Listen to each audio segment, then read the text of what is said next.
Je suis Laouatou Diallo, la présidente du voile Ma Pudeur, section Guinée. Alors, qu'est-ce qui nous réunit ce soir ici? Alors, aujourd'hui, on est là pour l'organisation de la Big Masterclass, dont on a l'habitude d'organiser. On est à la troisième édition. Donc, l'exception de cette année, c'est que c'est accompagné d'une rupture collective. Alors, quel est l'objectif de cette masterclass que vous organisez depuis 3 ans maintenant? Alors, l'objectif déjà, c'est de mettre en valeur la femme musulmane, particulièrement les femmes qui sont voilées. Et cette année, par exemple, on a pris le thème sur la femme musulmane guinéenne engagée, modèle et inspiration. Vous savez qu'on a des mamans qui sont là depuis des années, qui sont en train d'œuvrer pour la promotion de l'islam, qui se sont battues depuis leur bas âge à travers leur potentiel, malgré les obstacles. Vous savez qu'il y a un souci pour le port du voile en Guinée. Donc elles, malgré qu'il y a un souci à ce niveau, elles ont pu se démarquer et arriver à s'imposer. Pas s'imposer, mais elles ont pu se démarquer à travers leur parcours professionnel, leur parcours spirituel, ainsi qu'elles ont pu gérer leur foyer. Alors, quelles sont les femmes qui vont prendre aujourd'hui part à cette masterclass, les panélistes? Alors, aujourd'hui, on a Hadi Hassanatou Niane qui est là. C'est une maman, elle est connue, elle est enseignante. Elle est également animatrice d'une émission sur la RTG. On aura également Hadja Harouna Sila qui sera avec nous. Elle est animatrice à la RTG. On aura Mariam Siré qui est l'une de nos membres du voile Ma Pudeur, qui est la fondatrice du cabinet matrimonial Benande Dessal. Pourquoi le choix est tombé sur ces femmes? Alors, pour le choix de nos mamans, comme je vous l'ai dit, cette fois-ci, on a décidé de mettre en avant les femmes d'âge mûr qui sont dans l'ombre. Par exemple, nous sommes des jeunes filles, on ne les connaissait pas, c'est tout dernièrement qu'on les a connues. Donc souvent, dans nos conférences, on a l'habitude d'inviter les hommes et quand on a besoin de femmes, on ne les voit pas. Donc on s'est dit pourquoi cette fois-ci ne pas mettre en valeur ces femmes qui ont été là, qui se sont battues dans l'ombre jusqu'à ce que nous aujourd'hui on arrive à porter le voile sans être inquiétés. Merci beaucoup. Merci, je vous en prie. Hande ko nde mojobere innetede le voile Ma Pudeur section Guinée.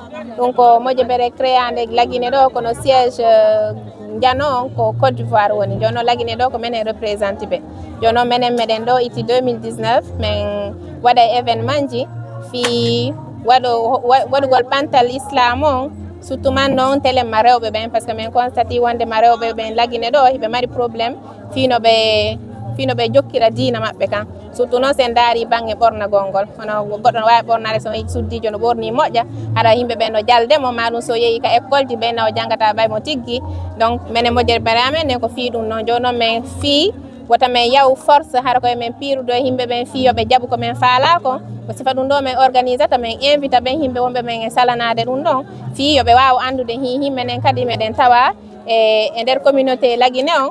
Donc si ɓe acciti men ɓe jonni men liberté amen on meɗen wawi tawede développement Laguine on. Donc min he ngal ɗo meɗen organisé ko innete ko master class ko ɗum ɗo woni laaɓi tati on meɗen organise ude e hikka noon min tawnode master class on min tawnori toon ɗum Huntari.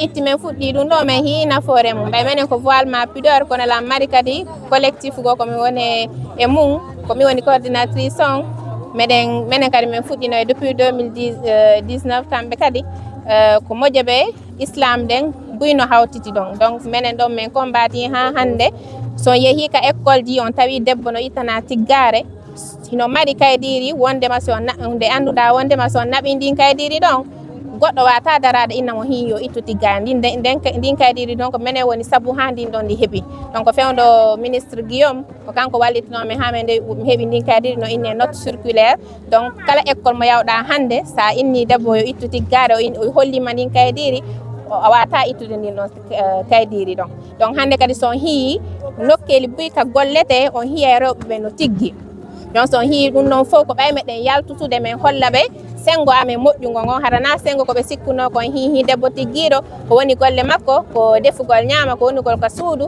ko rewɓe ɓe annduɗa worɓe maɓɓe ɓen suttanaɓe worɓe maɓɓe ɓen no soñji ɓe halade na noon woniri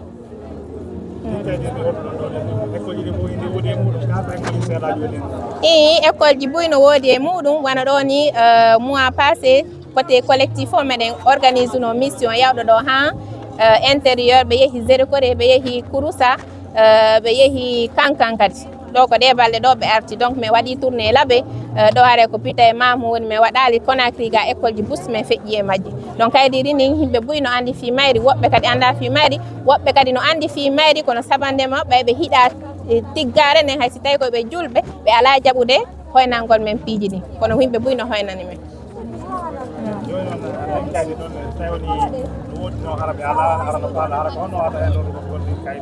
ni noon kayri ɓe wawi noddude numéro ji amen ɗin 629 35 86 92 kala marɗo probléme fi tiggare makko ne ka école maɗum ɓiɗɗo makko ono mari on probléme ɗon haara mo wawi waddude on ɗon numéro ɗon haara koye mawɓe kadi koye wakkilo na fi a surtout noon sa naadi ɓiɗɗo ma école himo janggude ɗa yoɓandemo ɓen ka école on innaɗama o janggata ɗon ɓay mo tiggi inna ɓiɗɗo ma yo ittu tiggare ma nen supporta ɗum ɗon o ko enen ko Allah fawi en ɗum ɗo donc hiɗen duwa jaɓude ko enen duwa défendude ɓiɓɓe men ɓe minen min rewi ɗon min soñjike kono min desiɗi ɓiɓɓe amen ɓen e miñiraɓe amen ɓen soñjotako ko ɗum waɗi min wadde oɗo combat ɗo awon jarama. Madame, bonsoir. Bonsoir. Présentez-vous s'il vous plaît. Adama Sow. Je suis spécialiste B2B à Koulou et propriétaire de Maison Binti. Alors, vous êtes là aujourd'hui en tant que participante à la masterclass. Oui. Dites-nous, quels sont les enseignements que vous tirez aujourd'hui de cette masterclass organisée sous le thème de la femme dans le milieu professionnel et également dans la vie quotidienne? Déjà, je remercie l'association. C'est une très belle initiative. Souvent, ils réussissent. Et cette fois-ci, j'ai beaucoup aimé. J'ai tiré énormément de leçons. Et j'ai bien aimé de voir des femmes intervenir, surtout des mamans, nous apprendre et de partager leur expérience. Ils nous ont appris aujourd'hui qu'étant femme voilée ne veut pas dire que tu es une femme à côté. Tu peux bien t'intégrer tout en respectant tes principes religieux. Tu peux te lever, travailler et aussi accepter d'être dans un foyer, obéir à son mari tout en étant épanouie. Donc c'était de très belles expériences. Et j'ai aimé surtout les modèles qu'ils nous ont envoyés, que ce soit des mamans qui ont été dans leur foyer, qui peuvent partager des expériences. D'accord. Alors aujourd'hui, quel est le conseil au sortir d'ici? Quel est le conseil que vous avez à d'autres femmes qui n'ont pas eu la chance de venir participer à cela?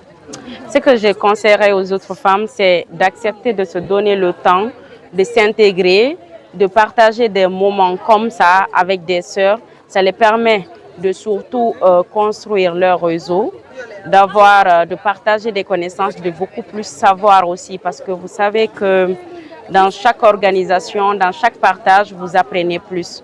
Donc je les invite à venir les prochaines fois, de soutenir cet événement et de s'intégrer. Merci. Merci beaucoup. Kala fala be henda application Duɗe Dina TV on en wi'e ɓe ɓe Play Store. Si ɓe ari ka Play Store ɓe winda ko koye tengi ɗen winda yeeso maɓɓe ɗo. Si ɓe windi ɗum ɗo Duɗe ni tum ɓe ɗaɓɓita. Si ɓe ɗaɓɓiti yaltirane ɓe ni heno Duɗe Dina TV on en application docteur on ɓe klika yo application ɗo ɓe ñoƴƴa ko kulloy koye sappoto ɗo ɓe waɗa ni ɓe télécharge si ɓe télécharge o ɗo ɓe wawi ñoƴƴugol ko yiltitorde ɗo ɓe yiltito kadi ay waɗa ni no télécharge ade ɓe klika yo ɗo ɓe télécharge o ɗo kadi si ɓe télécharge o ɗo kadi haray gasi ɗi fuuɗi woni ka téléphone maɓɓe so gayni télécharge ude on udditay ɗi sen udditi heyno ko ni yaltirta sen falama heɗade en kilikay e goto ɗo ɗo kay noon ko audio joni ka o yi heɗa gon ɗum weli fiya sen gari joni sen falama heɗade e waɗani joni.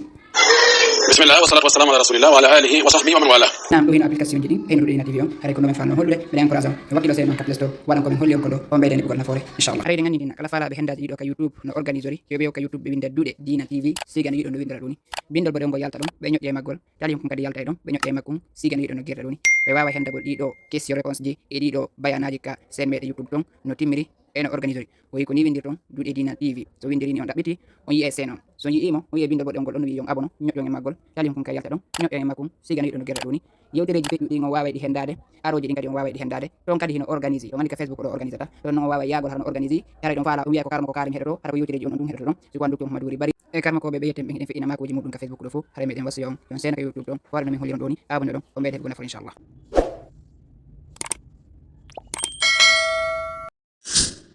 Duɗe Dina TV